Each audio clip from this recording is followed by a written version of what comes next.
universitetə 600 üzərində balla girib kəsir olanlar da görmüşük. Universitetə 200 balla girib universitet qırmızı diplomla bitirənlər də görmüşük. Burada uşaqları imtahana göndərmə məsələsindən qaçanlar bəzən rektorlar olur.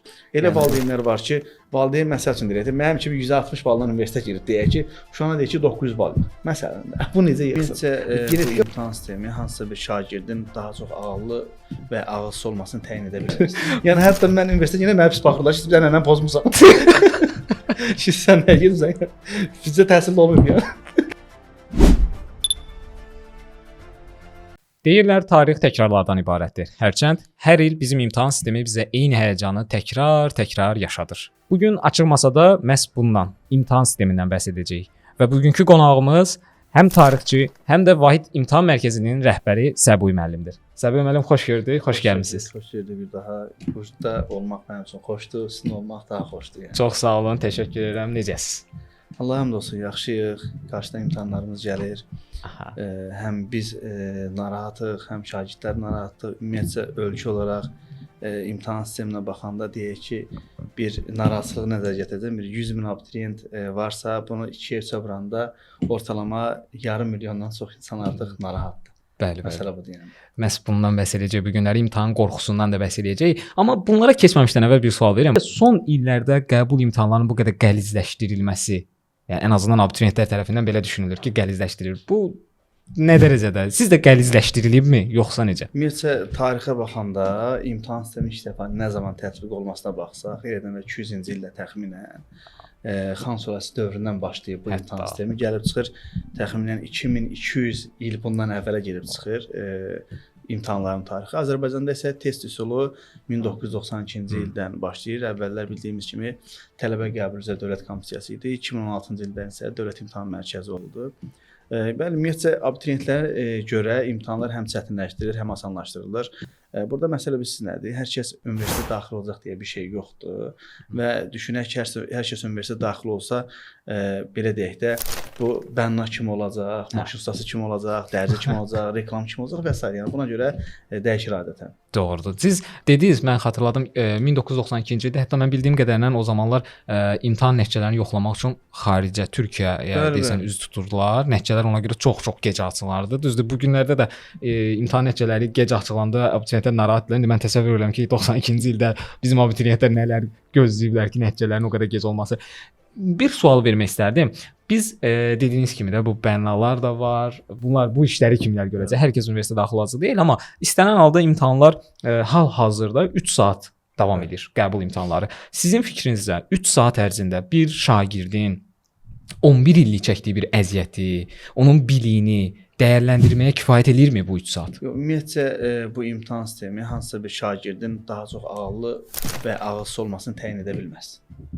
Burada məsələ nədir? Tutaq ki, biz illərdə görürük ki, universitetə 600 üzərində balla girib kəsir olanlar da görmüşük. Universitetə 200 balla girib universitet qırmızı diplomla bitirənlər də görmüşük. Deməli, burada məsələ nədir? Qarşıya qoyulmuş 2 il ərzində həmin tələbənin, yəni abituriyentin gördüyü faydalı iş əmsalıdır. Eləsi var, bəli, tənbəl olur, hazırlaşmır. Eləsi də var ki, həqiqətən işini gücünü atır, hazırlaşır. Amma məsələ bilirsiz nədir burada? Mən hər zaman dediyim bir söz var. Ali təhsilli ayrı şeydir, ali savadlı ayrı bir şeydir. Hər kəs ali təhsil ala bilər. Amma hər kəs ali savadlıdır, gərək yox. Məsələ burasındadır. Ağılla savadın fərqi elə burada ortaya çıxır da. Siz bu dediniz 600 bal toplayır, məsələn, amma universitetə gedir, kəsirlər yanır və s. Məsələn, olur adətən ki, indi siz həm də Vahid İmtahan Mərkəzinin, Vahid Sınaq İmtahan Mərkəzinin rəhbərisiniz və mütəmadi olaraq imtahanlar keçirdirsiniz və saysız hesabsız nəticələrlə belə deyək də qarşılaşmısınız. Yəqin ki, bu təcrübənizdə olub, sizin bəlkə şagirdlərinizdən də olub ki, sınaq imtahanlarda 600-dən yüksək bal toplayır. Amma gedir qəbul imtahanında az bal toplayır. Bunun səbəbləri nələrdir? Burada bir neçə səbəblər var. Birinci, sınaq imtahanlarında şagirdlər bəzən köçürmələrə yol verirlər. Yəni həqiqətən özlərini aldatma məsələsi var.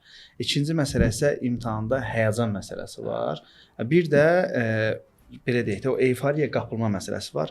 Deyək ki, uşaq oktyabr ayında, noyabrda imtahanlarda mövzular az olduğuna görə imtahanlarda yüksək bal yığır. Və artıq deyək ki, oktyabr ayında 10 mövzuysa, noyabr ayında 20 mövzudur, dekabr ayında 30 mövzudur. Uşaq bir imtahana gedir, yüksək nəticə yığır, sonra getmir.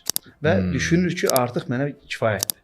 Sabah artıq imtahanda iştirak edəndə bu belə deyək də mövzuları təkrar tam olaraq etmir və ikinci imtahanda saat bölgüsünü düzgün yerinə yetirə bilmir. Məsələn, mən hər zaman şagirdlərə deyirdim ki, yəni hazırlıq keçən müddətdə mütləq şəkildə hər ay imtahanlarda iştirak edin. Bu yığdığınız baldan asılı olmayaraq mütləq şəkildə imtahan olmalıdır ki, bilək ki, məsələn, bu imtahan ümumilikdə 500 bal yığmısan, növbəti imtahan məqsəd qoyaq 550 bal və yaxud da 200 balsa, bu olsun 250 bal. Digər məsələdə, məsələn, tarix fənnindən 20 dənə yazmısansa, növbəti imtahana bunu 23 eləməliyik. Burada uşaqlar bu məsələlərdən qaçırlar. Bir də burada uşaqları imtahana göndərmə məsələsindən qaçanlar bəzən rektorlar olur. Yəni burada indi özüm mən uzun illər rektor işləmişəm. Burada fikrim mənim səhv başa düşülməsin. Amma uşaqların nəticələrindən qorxduqları üçün bəziləri imtahanlara göndərmirlər ki, uşaq az nəticə toplayacaq və valideyn o uşağı müəllimin yanından çıxardacaq. Fərqli müəllim yanına göndərəcək. Buna görə qaçındırmağa çalışırlar. Az əvvəl dediniz, bu imtahanlarda köçürtmə halları ilə bağlı da belə deyək. Siz imtahanlar keçirdirsinizsə belə deyək, qarşılaşdığınız ən kreativ köçürtmə necə olub? İki variantla rastlaşmışam. Həm köçürmə, həm cavab kağızının imtahan vərəqinin düzəlməsi. Məsəl üçün uşaqlar belə deyək də bir-birlərindən artıq o qədim dövrdə var kinetik dillə, işarələrlə danışırlar. O filmlərdə olur, bəzi filmlərdə belə barmaqla işarə edirlər, arxadakı bilir ki, A yazmaq. Məsəl üçün barmağın bir göstərir A deməkdir, iki göstərir B deməkdir və yaxud da ki barmağını 3-4 dəfə, indi bəzilərinə ipucu kimi verir sayır, yəni buradan göstərir və hətta göz qırpımlarından belə istifadə edir ki, A variantıdır, B variantıdır, C variantıdır. Bu həqiqətən edirlər də. Bəli, budur məsələ. Bir də indi dövlət imtahanlarında demək olar ki, bunların qarşısını alınır. Yəni köçürmə halları demirəm ki, köçürmə halları yoxdur. Köçürmə halları istənilən bir imtahanda var, amma yəni kütləvi şəkildə deyil təbii ki. Bir də ən çox qarşılaşdığımız şeylərdən biri nə olur? O da mən deyirəm ki, bu uşaqlara həqiqətən qabiliyyət tələb edir. Birinci qrupa gedən bir uşaq olur, kompüter sistemini yaxşı bilir, imtahanda az bal yığıb özünə imtahan kağızı düzəldir. Ora gedərkən? Yox, imtahandan sonra. İmtahan. Ki, hətta bu il ixtisas seçimində və keçəndən rastlaşdıq. Adətən deyək ki, Dövlət İmtahan Mərkəzi mesaj göndərəndə standart bir mesajdır. O mesajı kopyalayırlar. Uşaq öz adını, soyadını dəyişir. Deyək ki, padurqasının və ya dostunun, rəfiqəsinin və ya dostunun oğlansa nömrəsini götürür, adını Dövlət İmtahanına yazır və mesaj göndərir. Bundan belə rastlaşmışıq. Hətta ixtisas seçimində gəlib uşağın yalandan ürəyə gedəndə görmüşük. Və yaxud da ki, oturmuşuq 450 balla ixtisas seçimi eləmişik, sistemə vurmuşuq ki, 200 bal çıxıbdır. Bundan əvvəl deyək mənim xahiş edirik, hörmətsiz nədir, 100 manat verəcək, 300 manat verəcək, valideyn bilməsin məsələ nədir, hamıya pul yazın getsin. Bu məsələlərlə rastlaşırıq. Bunda səbəblər nədir? Biz həm gülməlidir, həm də belə deyək, yaxşı bir şey deyil. Valideyn təzyiqi və valideyn uşağın arxasında olmaması. Yəni bizdə hətta görürük də illərlə ki, uşaq evdən qaçır, nə bilim xalqın uşağı 700 bal yığdı. Məsələ bilirsiz nədir? Elə valideynlər var ki, valideyn məsəl üçün deyir, mənim kimi 160 baldan universitetə girir deyək ki, uşağına deyir ki 900 bal yığ. Məsələn də bu necə yığsın? Bu genetikə baxmaq lazım görək ki, sənin kökündə bu bal yığan var yoxsa yox. Hesablayanda nəsildə kökdə 2 nəfər universitetə girib, biri məsəl üçün kənd təsərrüfatı universitetinə girib, deyək ki, bir də şərabçılığa girib, deyir ki, sən hüquqşünas olasan. Yəni burada məntiqi məsələlər həm genetik çox rol oynayır. Yəni siz deyirsiniz ki, yəni gendən də gələn təsirlər olur da. Mən özümdən bir zarafat seçdim, həm zarafat həm ciddi. Mənim atam gil 10 uşaqdılar, qardaş bacı. Bir dənə ali təhsilli mənim. Mən necə 7 bal tələb edə bilərəm? Buna da şükür eləmək lazım. 300-ün üstündə biraz bal yığıb girmişəm universitetə. Yəni hətta mən universitetə yenə mənə pis baxırlar ki, bir dənə pozmusan. Sən nə girsən? Bizdə təhsil olmayıb ya. Yəni mən siliblər qoymuş. Bu nəsə səhvlik var burada. Bu dəqiq baxılsın da girməyib falan. Məsələ odur yəni. Bir şey valideyn təzyiqlərindən danışdınız. Ümumiyyətlə bu valideynin təzyiqlərinin olması, uşaqlara təzyiq olması da bu imtahana öz təsirini göstərirmi? Nəticəsinin belə deyir, çox olmasının qarşısını alırmı? Bu məsuliyyətin bu qədər çox yüklənməsi. 100%. Yəni burada biz zarafat edirik, amma həqiqətən valideyn təzyiqi uşağın 16-17 yaşlı uşaqdır. Təbii ki, bunun üzərinə baskı edir. Bu valideyn deyir ki, yüksək bal yığmasan evə gəlmə, nə bilim mən universitetə girməsən pulluya düşsən sən oxudası deyiləm, get harda qalırsan qal. Bu da uşaq imtahana girəndə bir var ki, məsələn valideyn deyir ki, arxandayam, narahat olma. Düzdür, uşağa yəni tam olaraq rahatlaşmaq da lazım deyil, yəni rahatlatmaq da lazım deyil. Amma ən azından bir balaca kiçik bir təzyiq olmalıdır ki, yəni özün üçün oxuyasan. Yəni bunu dərk eləsək həqiqətən özün üçün və yaxud da ki, mən tanıdığım şagirdlər olub ki, açıq-aşkar valideyni 1 il hazırlığa gəliblər, Valideynlə danışmışıq, uşaq deyir ki, mən oxumaq istəmirəm yəni. Ondan sonra mənə göndərin peşə məktəbinə və ya hansısa bir sənət öyrənim, bərbər öyrənim, maşın ustası öyrənim. Bax şagirdlər var ki, yəni həqiqətən imtahan edirlər, baxsan ki, artıq öz sahələrində uğurlu bir yerdədirlər, müəyyən yaxşı bir qazancları, gəlirləri və s. Yəni bunlar hər kəs öz sevdiyi sahəyə yönəlməlidir. Yəni dediyim kimi də bu valideyn yəni uşağa təzyiq edir. Uşaq qələmi əlinə alanda kitabçanı açır, bəzən bildiyini yadından çıxardır. Niyə? Bunu birdən az bal. İmtahanda oturur uşaq, imtahan təzə başlayıb və yaxud da ki, imtahan bitməyinə 1 saat qalıb, oturub suallar üzərində işləməkdən oturub öz balını hesablayır artıq uşaq. Və bu da nədir? Oturub yarım saatını, 40 dəqiqəsini aparır və qorxur ki, məsələ nədir? Bu universitetə girə biləcəmmi? Və bir çox da belə deyək də hər kəs olub təhsil eksperti, ciddi mənada həqiqətən yəni hamısına baxsan 15 illik fəaliyyət göstərirlər. Dim demişkən, dim açıqlama vermiş də bu barədəki təhsil eksperti özünü sayanlar heç bir təhsil eksperti deyil. Müəyyən bir belə deyək də indi efirlərə çağırırlar mənə, deyirəm qardaş, mən təhsil eksperti deyiləm. Yəni təhsil məsələsində müəyyən bir mütəxəssisəm, yəni təhsil bilirəm, ekspert başqa bir şeydir. Yəni dediyim kimi də bunlar da biraz şagirdlərə müəyyən bir ajotaj yaratmaq məqsədi ilə ixtisas seçimindən bağlı müəyyən bir məsələlər deyirlər. Uşaq daha da həyəcanlanır. Oturur günlərlə ağlayır, kitabı açır oxumağa ki, sabah məsələn hansısa bir fəndən hazırlığa gedəcəm, uşaq oturub balını hesablayır artıq. Bu məsələlər bir çox uşaqların kütləvi şəkildə yox, amma həqiqətən bir çox uşaqların nəticələrinə ciddi mənada təsir edir. Sözsüz həqiqətən bu ümumiyyətlə hər şeydə beləncədir. Məsuliyyət nəyinsə çox olması sözsüz ki, nəsə ziyanı olur da, belə deyək. İstər məsuliyyət olmalıdır. Sözsüz ki, sən bir əziyyət çəkirsən, bir əmək sərf edirsən, valideynlərin də buna görə sənə dəstək olmağa çalışırlar və sən bir məsuliyyət istəyirsən, buna qarşı ehtiyatlı davranmalısan, amma bunun çox olması səni çox sıxmalar. Dediyiniz kimi o imtahanda 400 bal yığıb, amma sizin yanınıza gələndə deyirlər ki, əslində ortaya çıxır ki, 200 baldır, gizlətməyə çalışırlar. Çünki bilirlər ki, valideynlər onların üzərində daha çox təzyiq göstərəcəklər. Bu imtahanlarda sizin indi imtahanlarda iştirak edən şagirdlər arasında da gördüyünüz qədərilə statistika olaraq ən çox edilən səhvlər nədir? Sırf imtahan belə deyək, texniki baxımdan. O bəzən deyirlər, məsəl üçün şagird olur, deyir ki, kodlaşdırmada səhv elədim, sürüşdürdüm, bu kimi belə deyək də fikirlər səsləndirirlər. Kodlaşdırmada səhv edən şagirdlər olur, həqiqətən. Yəni bura baxırıq, problem olur, amma ən çox sürüşdürmə halları elə də çox rastlanan bir şey olmur, yəni. Çünki bəzi hallarda hansı aşağı bal yığan desən deyir sürüşdürmüşəm. Yəni niyə bunu məsəl üçün yüksək bal yığan demir? Sadəcə olaraq yəni biraz yüksək bal yığanda sürüşdürmür. Yayındırmaq üçün deyirlər, amma adətən hal-hazırda Dövlət İmtahan Mərkəzinin tətbiq etdiyi və biz də imtahanlarda istifadə etdiyimiz yazı məsələləri var. Bu yazı məsələlərində bəzən həqiqətən uşaqlar çaşırlar. Çünki burada məsələ nədir? Yazı tələb edənləri bizim marşir müəllimlər yoxlayır. Bəli. Deyək ki, və burada elə uşaq var ki, bunun həqiqətən xətti pisdir.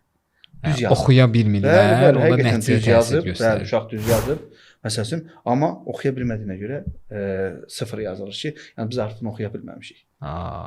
Bu məsələlər də yəni gündəmdədir. Çünki əvvəlki imtahan sisteminə baxsaydıq, bir neçə il öncələ qayıtsaq, 5 fen olurdu, 125 sual olurdu, 20-si qapalı, 5-i açıq və bu da rahatlıq törədirdi öz yerində. Elə bir onu da soruşacaqdım, çünki mən elə o sizin dediyiniz sistemdə imtahan vermiş bir illərdə abituriyent olmuşam, daha doğrusu 25 sual idi və çox rahat idi. Yəni standart ardıcıllıq baxımından çox rahat idi. 20 dənə qapalı idi, 5 dənə açıq oldu. Açıq tipli suallar da indiki açıq tipli suallar kimi deyildi. 1 3 5 və 1 A2 5 və bu kimi. Eynən. Əlbəttə ki, o dövrün də indi özünə görə çətinlikləri var idi. İndi biz rahatlıqdan keçməmişik də. Hər bir dövrün öz çətinlikləri var, amma mən sual vermək istəyirəm ki, indi ötən illərdə olan bu sistem, yəni mənim qəbul imtahanı verdiyim dövrdəki sistemdən indiki dövrdəki sistemin ağırlığı çoxmu fərqlənir? İndiki sistemin ağırlığı mən deyərdim ki, daha çətindir. Səbəb nədir? Bizim dönəmimizdə bir dəfə imtahan olurdu və iyul aylarında. Bir dəfə oldu. Hazırlığa gedən şagird və ya müəllim, yəni rektor müəllim bu proqramı bölürdü. Deyək ki, apreldə proqramı bitirəcəkdi. May, iyun 2 ay deyək ki, təşkil edəcək. Amma indi təhsil sistemi bitməmiş, orta məktəblər bağlanmamış, proqram tam olaraq bitməmiş. 6 ayın içərisində, yəni mart ayına salırlar imtahanları və düşünün ki, 5-dən 11-ə qədər 6 il vaxt tələb edir. 6 ilin materialını bir abituriyent deyək ki, bu onun sinifdə imkanı yoxdur hazırlaşmağa. 6 ilin materialını 6 ayda necə bitirsin? Hə. Yəni, hər kəsin götürmə, yəni beyninin götürmə gücü eyni səviyyədə deyil. Orası elədir, amma buraxılış imtahanları məsələn dediyiniz kimi də mart ayında keçirilir. Son illərdə artıq bu belə olub. Amma bir neçə qurumlar da açıqlama verirlər ki, biz mart ayına qədərki proqramı biz imtahana salırıq. Martdan sonrakı proqramı salmırıq. Məsələ marta qədər olan proqram deyil ki. Deyək ki, burada yanlışlıq nədir? Deyim. 9-cu siniflər dərsliklərə baxsaq 9-cu sinif müəyyən bir səsdir, 11-ci sinifdə bunun artıdır. Deyək ki, bu 9-cu sinifdə məsəl üçün may ayında riyaziyyatdan misal gətirəcəm, trigonometriyanı keçib, düzdür? Amma tam keçməyib. Bu trigonometriyada 11-ci sinifin proqramında aprel ayındadır. Bunlar deyir ki, 11-ci sinif proqramı salmalıdır, yarımçıq salırıq. Amma 9-da sən tamamilə vermirsən axı bunu. 9-da mövzular bitir. Və geniş hissəsi 11-ci sinifdədir. Və burada artıq təksib edir. İkinci məsələ uşaqların məktəbə olan marağını azaldır. Yəni görmüşük ki, normalda universitetlərdə, yəni də orta məktəbdə dərslər bitməlidir, sonra imtahanlar olmalıdır. Uşağı görün nə qədər həyəcan içində saxlayırıq. Uşaq martda bir həyəcan keçirir. O imtahan cavabları çıxana qədər 2 həftə, 3 həftə ərzində daha başqa bir həyəcan keçirir. O həyəcandan sonra təzədən may imtahanı gəlir. Orada bir həyəcan keçirir. Yayda istilər burdandır, son zəng burdandır. İyul ayında təzədən bir imtahan. Yəni bu uşağın inanın ki, həqiqətən bəziləri bəlkə xəstə olmağa gətirib çıxardır. Ancaq stres. Mən hər zaman deyirəm 9-11-ci sinif şagirdlərinə, yəni ciddi mənada yazığım gəlir. Niyə? Çünki bunların həyatının yaxşı vaxtlarıdır. Və bunlar yaxşı vaxtlarını dayanmadan oxuyurlar. Yəni nə uşaqlıq görürlər. Yəni sistem elə qurulub ki, yəni təhsil sistemində olan nöqsanları deyirik. Təbii ki, bunları da inşallah ki, aradan qaldırarlar. İkinci, üçüncü sinifdən uşaqlar hazırlığa başlayır. Və yaxud da ki, deyirik ki, uşaq 3-cü sinifdə oxuyur və 5-ci sinifdə oxuyur. Bu uşaq saat 9-da yatmalı ki, tezdən dursun. Məktəbə saat 1-də gəlir, 2-də gəlir. Bu uşaq hansı yatmağa mı vaxt ayırsın, yeməyə mi vaxt ayırsın, oxumağa vaxt ayırsın və s. O bir video vardı. Uşaq çıxmışdı. Uşaqdan müsahibə alırdılar. Telekanalların birində. Uşaq deyir ki, mən atam kimi deyir, axşam saat 8-də deyir, gəlirəm evə deyir. Bunu deyir, mən balaca uşağım bu vaxt deyirəm. Böyük kişilər də deyir, bu vaxt gəlir. Məsələ bu. Həqiqətən elədir yəni. Hə, bu əslində hər bir yeniliyin özünə görə müsbət və mənfi tərəfləri var. Sözsüz ki, sizin dediyiniz istiqamətlər sırf mənfi aspektlərdir ki, şagird əvvəllər bir dəfə bu mərhələdən keçirdi. Bu həyəcanı, bu stresi bir dəfə yaşayırdı, amma indi sayı çoxalıb da. Amma müsbət tərəfi də var da bir tərəfdən ki, ən azından birdən çox şans var abituriyentin. Artıq blok imtahanları, qəbul imtahanlarının ikinci mərhələsi deyək bunlara 2 dəfə keçirilir. Sənin artıq 2 dəfə şansın var. Birində uğurlu olmasan, yəni istədiyin nəticəni toplaya bilməsən, ikincisində də yoxlaya bilərsən özünü. Bu ilk səsləndiyi dövrlərdə hamı elə düşünürdü ki, daha rahat olacaq şagird. Ən azından birinci imtahana girəcək ki, biləcək ki, rahat olacaq ki, bunun ikincisi də var. Burada olmasa belə ikinci dəfə yeni yoxlayaram, amma bəzilərində isə bu belə görünmür. Ən azından siz bir müəllim kimi şagirdlə daha çox kontaktda, daha çox əlaqədə olursunuz. Yəqin ki, bu tam əksi olub. Elə bunlardan bəhs etmək istəyirdik ki, imtahanlar keçirilir və hər il imtahan bitdikdən sonra şagirdlərin və bu Dövlət İmtahan Mərkəzində iddialar eləyirlər ki, qəbul imtahanında olan suallar məktəb dərsliklərindən uyğunlaşmır. Yəni sizcə bəs necə olur bu proses? Bu demək olar ki, çox istisna hallarda olan bir şeylərdir. Mən bu il tarixdən belə bir şey oldu. Ziddiyyətlər yarandı. Və bu da bütün şagirdlərin xeyrinə götürüldü. Son vaxtlar Dövlət İmtahan Mərkəzində müəyyən bir texniki, biraz çətinliklər olur. O da düşünür ki, bunu aradan qaldıracaqlar. Amma məsələ bilsin nədir? Deyək ki, məsəl üçün mən yığmışam 495 bal, siz də yığmışsınız 495 bal. Mən o sualı bilirəm, düz yazacaqdım, amma siz bilmirsiniz. Sizə də eyni hesablanır, mənə hesablanır. Və burada həqiqətən neçə minlərin abituriyentin haqqına girməkdir. Çünki bilirsiniz ki, universitet məsələsində deyək ki, bir şagirdin ixtisas seçimini eləmişik, blok imtahanında birsə bal məhdudiyyəti deyilən bir şey var. 99.9 yığıb. Halbuki bu 150 ballıq ixtisasa düşürdü. Bunu oxumuşdu. Amma deyək ki, imtahanda bir səhvin olması, balon xeyrinə hesablanması artıq bu 100 keçdi. Düzdür? Burada əziyyət çəkən uşaqlar var. Sözsüz, hə. Məsələ burasındadır yəni. Amma deyirsiniz ki, dərsliklər əksər hallarda uyğunluq təşkil edir, yəni, imtahana düşən. İllərdir, mən özüm özlərini bəraət qazandırmaq üçün deyilən. Yəni 2012-ci ildən ali məktəbə daxil olmuşam və ondan bəri işləyirəm. Sırf təhsil sektorundayım da artıq 14 ildir. Yəni demək olar ki, çox nadir hallarda baş verir. İndi bəzən bizi qınaya da bilərlər. Mən tarix müəllimiyəm və tarix cəhətdən deyirəm. Yəni dərslikdən kənar sualın olduğu həqiqətən yəni yox dərəcəsində. Olubsa belə şagirdin hesabına qeyd olunub da belə deyək. Hə. Bu barədə indi verəcəm sual barədə əslində az əvvəl bəhs eləmişdik. İmtahanda vaxt bölgüsü məsələsində də belə deyək də. Çox olur. Belə hallar ki, imtahan zamanına daxil olur uşaq, sual kitabçası açır, suallar başlayandan sonra bir sualda ilişib qalır. Hə. Sizcə bir sualda ilişib qalan abituriyent həmin sualı üzrə belə deyək, döyüşməlidir sona qədər o sual üzərində, yoxsa pas keçməlidir növbəti suallara? Bu ümumiyyətcə bütün abituriyentlərin, hətta bizim belə imtahan verəndə bizim üçün önəmli məsələ idi. Mən şagirdlərə ən çox dediyim məsələ nədir ki, imtahana başlayanda, işte, yəni sual kitabçasını əlinizə götürəndə siz burada nəyə diqqət eləməlisiniz? Kitabçanı açanda yalnız ilk öndə bildiyiniz sualları yazmalısınız. O özgüvən də gəlir də istər-istəməz. Bildiyin sualları yazandan sonra deyək ki, gəldi ən çox riyaziyyatda baş verir bu. Bir çətin sual çıxdı qarşına, gördün ki, bunu edə bilmirsən. Və bu uşaq bunun üstündə o qədər baş işlədir ki, digər asan suallarda bəzən görürük ki, insan 2 gəlib 5 alıblar. Nə bilim 5-i məsəl üçün deyirəm də 3-ə vurub 17 alıblar. Niyə? Çünki o həmin sualın fəsadlardır ki, bunun beynində qaldı. Yəni bir sualın üzərində bəzən görürsən ki, uşaq 20 dəqiqə fikirləşir. Halbuki 20 dəqiqə ərzində yerdə qalan bəlkə bir 7-8 dənə sual yaza bilərdi. Ona görə ilk öncə asan suallar yazılmalıdır. Asan sual bitəndən sonra çətin sualı. O sualı yaza bilmədinsə yenə sualdan qaçmalısan. Ta ki vaxtın qalandan sonra o suala qayıtmalısan. Gördün ki, alınmır da nə verəcəksən. Yəni çünki imtahanda sən təkcə suallarla mübarizə aparmırsan, eyni zamanda vaxtla da mübarizə aparırsan da. Eynən. O çox hallarda deyirlər, biz çatdırmadım yazmağı. Bəli. O elə məhz bu məsələlərdə. Yəni kodlaşdırma məsələsində belə tutaq ki, vaxt deyək ki, həqiqətən uşaq baxsan ki, yüksək bal yığıb və vaxtına 15 dəqiqə, 20 dəqiqə qalıb, bəzən olur ki, sonda 5 sualı, 10 sualı belə köçürməyə vaxtı qalmır. Bu da təbii ki, uşağın artıq gələcək, demirəm bütün gələcəyini həll edir, amma gələcək həyatındakı müəyyən bir rolları qarşısına alır burada.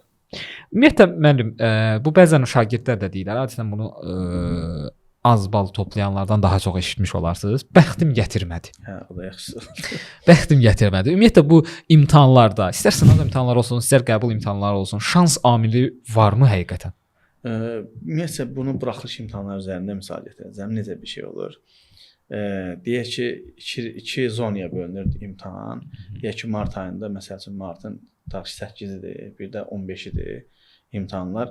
8-i düşənlər tutaq ki, biraz daha çox həyəcanlı olurlar. 9 olmalıdır. 9 olmalıdır. Səhv eləmirəmsə 9 olmalıdır. 15-də yoxsa 9-15 olmalıdır səhv eləmirəmsə. Nəsə də şənbə bazara düşür, nəsə belə bir şeydir yəni, hə.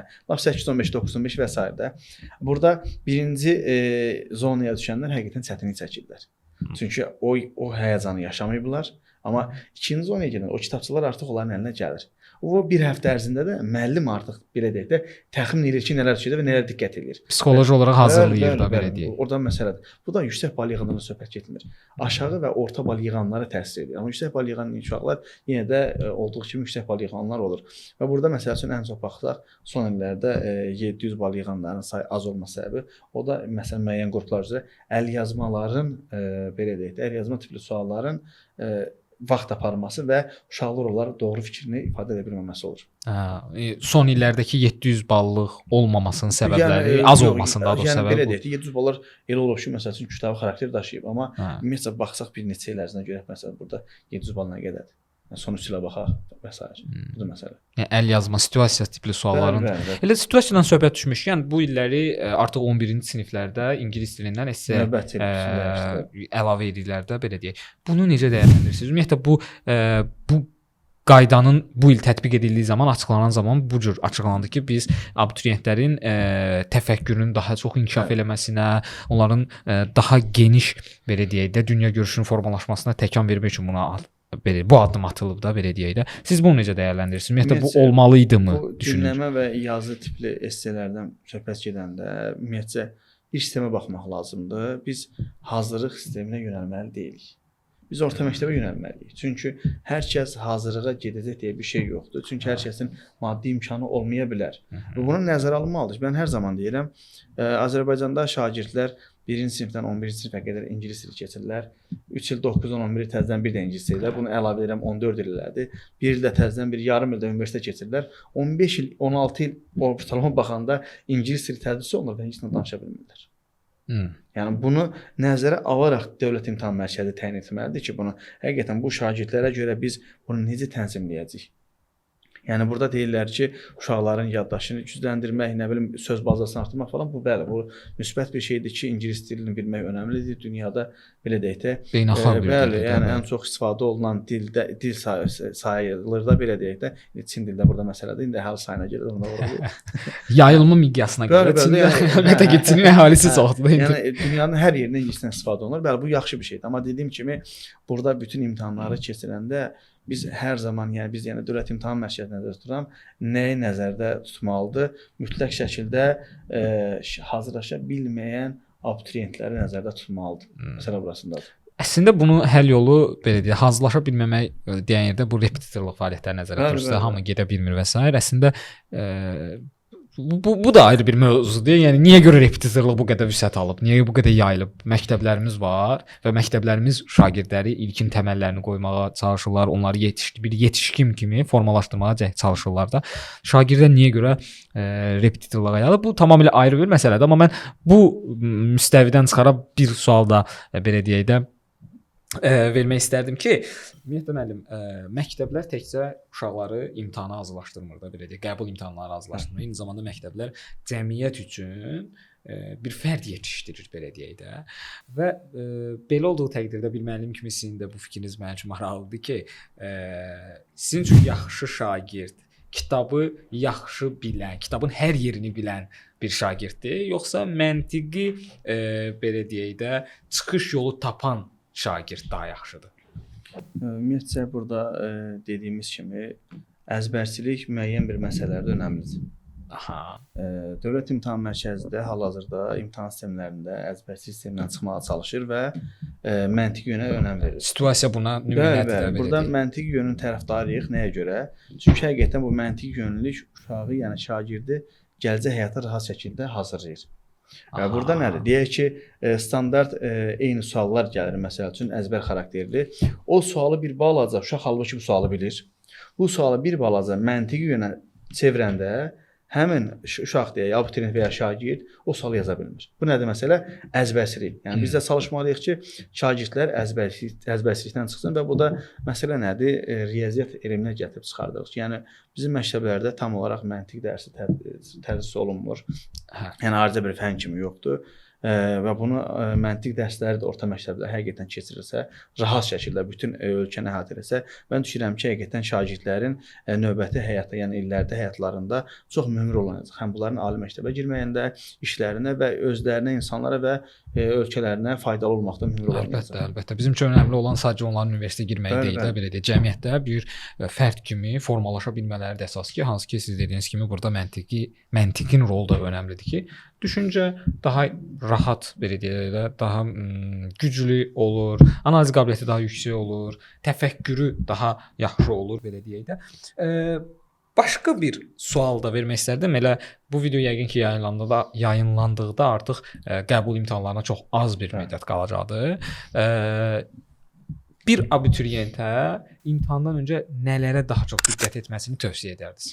Ümumiyyətcə imtahandan öncə mütləq şəkildə, yəni imtahandan öncə deyəndə bir 3 gün, 5 gün nəzərdə tuturam mən. Təxminən imtahandan bir ay öncədən söhbət gedir. İlk tövsiyəm yəni həqiqətən mütəmadi hər ay sınaqlarda iştirak etmələrdir. Çünki abituriyent sınaqlarda nə qədər çox iştirak eləsə, bir o qədər səhvləri üzərinə işləməyə bacaracaq. Və ən önəmlisi odur ki, həmin abituriyent vaxt bölgüsündən düzgün istifadə edə biləcək.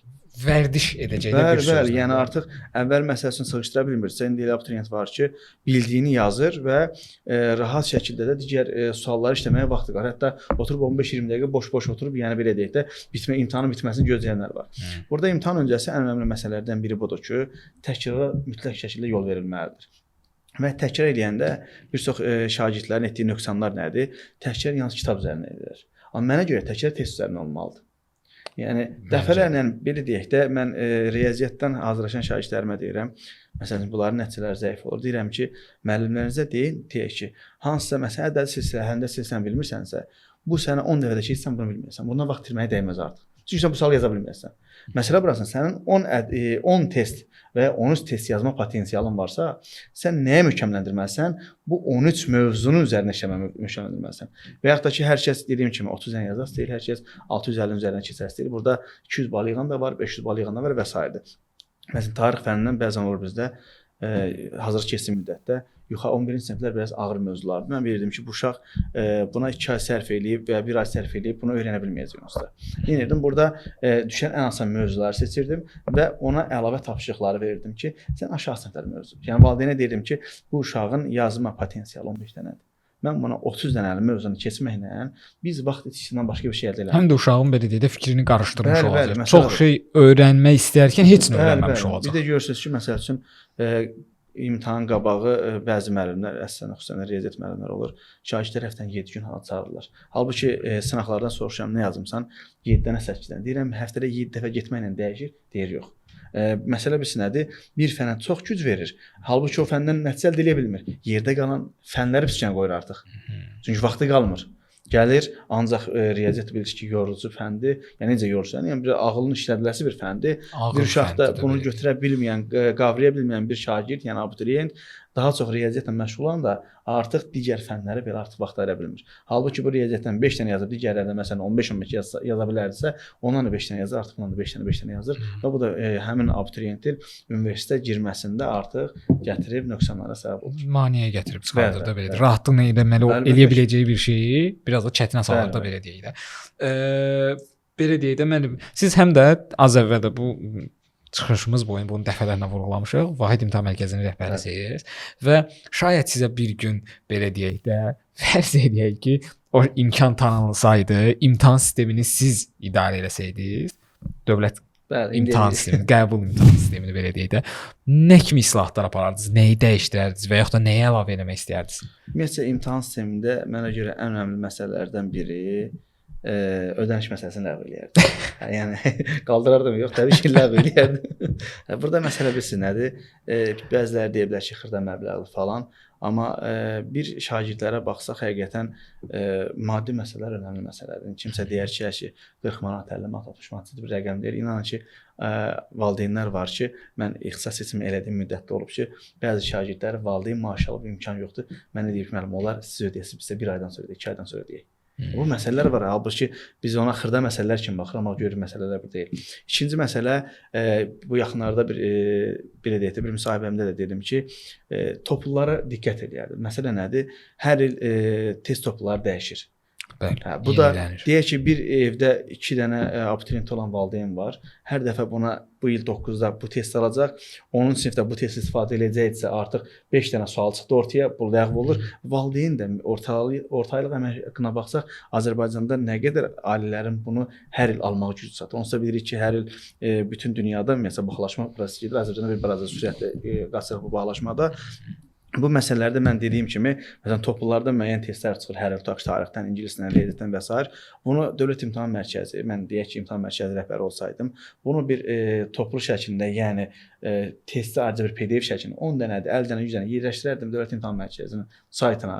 Şagird girərdi oradan, yəni və yaxud da ki, müəllim girir oradan, PDF-i yüklüyür. Şagird deyir, məsələn, 50 qəpik, 3 qəpik, 5 qəpik ver, onu çıxardır. Yoxsa hər dəfə təzə toplu çıxacaq, hər dəfə təzə toplu çıxacaq. Bu da həqiqətən həm müəllimi də yorur, həm də şagird də yorur. Yəni burada biz deyirik ki, dünyada biz təbiəti qoruyaq deyirik, amma hər il nə qədər kitablar artıq tullanılır, yandırılır. Bu məsələlər önəmlidir mənim üçün, yəni. Doğrudur. Sadəcə bir sual verəcəydim. Elə dediniz ki, məsələn, hər illəri yeni toplu nəşr olunur.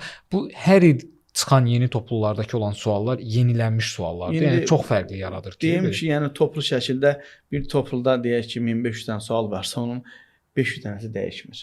50 dənəsi dəyişəcək, 100 dənəsi dəyişəcək. Yəni demək istədiyiniz nədir? Sualın forması dəyişir, yoxsa məntiqi dəyişir? Yəni belə deyək də, məsələn, bu illəri bir test toplusu çıxıb, məsələn, riyaziyyat üzərindən 2+2 bərabərdir 4 yazılır. Növbəti il o 2+2 yox, 2+3 bərabərdir 5 yazılır. Yəni məntiq eyni qalır, yoxsa forması dəyişir, yoxsa məntiqi belə dəyişir? Burada məsələ bilirsiz nədir? Deyək ki, mən tarix üzərindən misal gətirəcəm. İbtidai icmada tutaq ki, deyirlər ki, tarixdə müəyyən bölmələrdə dəyişikliklər baş verib. Aha. Topluluğun açır qarşımıza, deyək ki, məsəl üçün birinci hissədə 50 dənə mövzu var. Bax, nə qədər sual dəyişib? 60 dənə. Məsələn. 60 dənə sual bir rəqəm deyil yəni. Bu 300, 400 olarsa və yaxud da ki, hər il tutaq ki, toplu çıxardırlar. Məsələn 2025-ci ildə qəbul imtahanında iştirak edənlərin, şagirdlərin belə deyək də imtahan testlərini 2026-nın toplusuna çıxardılar. Onsuz da rektor müəllimlərin hamısının əlində var. Hə. Yəni sosial mediada belə bizim hamımızın əlimizdə bu test topları var. Yəni hər dəfə dediyim kimi də abituriyent bunu almaq məcburiyyətində deyil yəni. Dediyim kimi eləsi var ki, 500 manat valideyn maaşı alır, eləsi var 700 manat maaşı alır və yaxud da ki, rayon yerlərində yaşayan bizim şagirdlərimiz var. Həqiqətən bunlar hər dəfə kitab alma gücünə sahibdirlərmi? Yox, mən bir nə demək istəyirəm. Yəni bu əgər məntiq dəyişmirsə, sualın hər yeni nəşridə məntiqi yox, sadəcə forması dəyişirsə, almaq zəruri olmaya bilər də belə olduğu Mən dediyim kimi də, yəni burada çox ciddi sual dəyişikliyi varsa, bəli, tərəfdarıyam ki, zəruriyyətdən alsınlar. Amma ortada 5-3 dənə bir meyar dəyişirsə, yəni bu meyar dəyişəndə çox ciddi bir dəyişikliyə səbəb olacaqsa alsınlar. Yoxsa baxırsan ki, bu dəyişikliyə də səbəb olmur. Yəni 5 dənə, 7 dənə yeni tipli sual gətirirlər. Onsuz da bu dəqiqə bütün hər şey sosial şəbəkələrdədir. Sosial şəbəkələrdə bunu görürük. Dövlət İmtahan Mərkəzi məsələn bir dənə yeni bir sual forması ortaya çıxardır və biz də müəllimlər baxırıq o sual formasına, biz də ona uyğun hazırlayırıq da. Həmişə onların qoyduğu qaydaya uyğun gedirik. Yəni dediyim kimi də bu hər il dəyişir toplular. Amma görək bunun için tamamilə dəyişirmi? Yox, məsələn, elə il olub ki, yadıma gəlir birinci il bundan qabaq tarixdən toplu aldırdıq uşaqlara ki, dəyişib. Əslində biz də tam görməmişdik. Baxdıq ki, inan ki, içində 5 dənə, 7 dənə uşaq. Yəni ciddi mənada utandım yəni. Ondan sonra növbəti hazırlığa gələnlər deyirlər də ki, deyirəm ehtiyac yoxdur. Mən sizə deyirəm ki, onu çıxardıb kopyalıb verəcəm, ehtiyac yoxdur. Köhnə işləyə yeniləri artıq bilirik biz. Məsələ burasındadır yəni. Əlbəttə. Hətta mən yadıma gəlir ki, mən özüm abituriyent olduğum dövrlərdə əvvəlki testləri daha çox xoşlayırdım. Açırdım, baxırdım, daha çox maraqlı testlər daha köhnələrdədir, yeni nəşrlərdə. Və mən əksər hallarda belə testləri əlimə nə material keçirdisə belə də istifadə edirdim də. Mütləq ki, yenisi olsun deyə məntiqlə baxmırdım. Eynisini dediyimiz kimi sosial şəbəkələrdə o vaxtı Facebookda bizim qruplar vardı. Bizim dedikdə müəllimlər tərəfindən yaradılan qruplar var idi. Bəli, pulsuz şəkildə orada müəllimlər iştirak edirdi, uşaqlar suallar atırdılar, müəllimlər orada cavablayırdılar və yaxud da yeniliklər baş verdi, müəllimlər orada dərhal belə deyək də elan edirdilər. Hər kəs onu görürdü. Orada yenilik olanı zaten biz görürdük. Ehtiyac varsa oradan istifadə edirdim. Mən məsələn çox da yeni kitab aldığım o illərdə zərurət olmadığı təqdirdə, böyük bir dəyişiklik olmadığı təqdirdə sizin dediyiniz kimi köhnə materiallardan istifadə edirdik. Zaten demək olar ki, yeniliklər hər şey. Bu dəqiqə test topları satışa çıxarda belə onu elektron versiyasını pulsuz şəkildə belə əldə eləmək olur da belə deyək. Bu bir balaca düşür abituriyentin özünün belə deyək də istəyinə, onun fəallığına belə deyək də, o rahatçılığa qaçır, deyir ki, yoxdur, gedim alım, kağız kimi qalsın. Düzdür, indi sözsüz ki, kağızla elektronun da fərqi var. Kağızla olanda daha rahat olur. Rahatsın, bəli. Bunu da dünya da təsdiq edir, elmə təsdiq edir ki, yəni kağız üzərində işləmək, yəni mən özüm belə qeydlərim belə kağız üzərində eləyəndə daha rahat oluram. Yəni ki, məsələn mən elektron heç nə qeyd eləmirəm. Yəni necə rahat olmuram. Yəni kağız üzərinə qeyd eləyirəm ki, bunu mən mütləq şəkildə həyata keçirəcəm. Məsələ budur yəni. Həm də öyrənmə olur. Mən məsələn universitet vaxtı mühazirələrdə müəllim bəzən götürürdü, mühazirəni oxuyurdu və deyirdi yazın da, belə deyək. Halbuki onun elektron versiyasını bizə atırdı müəllim. Universitetin sistemi vardı, hamımızın şəxsi kabinet belə deyək, universitetin vardı. Hamısı materiallar orada yerləşdirirdilər. Hətta müəllimlərin bəzi olur ki, sistemə yerləşdirirlər, eyni zamanda stars da deyirlər də, sinif qrup rəhbəri belə deyək. Ona atırdı ki, uşaqlarla paylaş və s. və ilaxır. Amma müəllim götürürdü, yazdırdı. Biz deyirdik ki, nə ehtiyac var da? WhatsApp-dan atırsan, sistemə yerləşdirirsən və yaxud da ki, kitabxana var, gedib əldə edə bilərik. İnternet materialları doludur. Deyirdi, yox, yazmaq lazımdır. Çünki yazanda sən artıq daha yaxşı öyrənə bilirsən. Yazı həqiqətən çox önəmlidir. Bu yaxınlarda bir xəbər də oxudum. Hətta bu verilişi çəkməmişdən əvvəl bir xəbər oxudum. İndi doğru olub olmadığını bilmirəm, sadəcə oxudum. İndi dediniz, ağlıma gəldi. İsveç məktəblərində, İsveç ölkəsində belə deyək də, elektrondan yenə kağız versiyasına keçirdirlər artıq dərsləri. Halbuki artıq elektron prosesinə keçirdilər. Hər şey elektronlaşdırılırdı. Telefon versiyasına belə deyək keçirilirdi. Amma onlar belə artıq yenidən geriyə kağız versiyasına qayıtmağa seçiblər. Kağızla oxuyanda kitab əlində qələm olur, kitabın bir nöqtəsini qeyd edirsən, altından xətt çəkirsən və sabah açanda tutaq ki, oradan bir faydalı məlumata götürə bilirsən. Amma elektron oxuyanda deyək telefondan nəsə oxuyuruq, telefona mesaj gəlir, zəng gəlir, nə bilim sosial media hər bir 5 dəqiqə oxuyuruq. 5 dəqiqə nə bilim TikTokda olur, bir şey Instagramda olur və s. Bu da vaxt ciddi şəkildə vaxt tapılmasını gətirir. Sözsüz müəllim. Gəldiyiniz üçün təşəkkür edirəm. Çox sağ olun. Ümid edirəm fəaliyyətiniz daha uğurlu olar. Eyni zamanda abituriyyentlərə buradan uğurlar arzu edirik. Çox güman ki, bu video paylaşılanlar artıq bir neçə ay sonra 2026-cı ilin qəbul imtahanları olacaq. Ümid edirəm bu video sizlər üçün də faydalı oldu. Bir daha gəldiyiniz üçün təşəkkürlər. Növbəti verilişlərdə sizi yenə də görməyə çox şad olarıq. Çox sağ olun. Bizə də xoş oldu. Ən azından kiməsə faydamız dəyilsə, nə gözəl. Yəni bu verilişiniz axırıncı olsun inşallah. Çox sağ olun. Minnətdaram. Görüşənədək.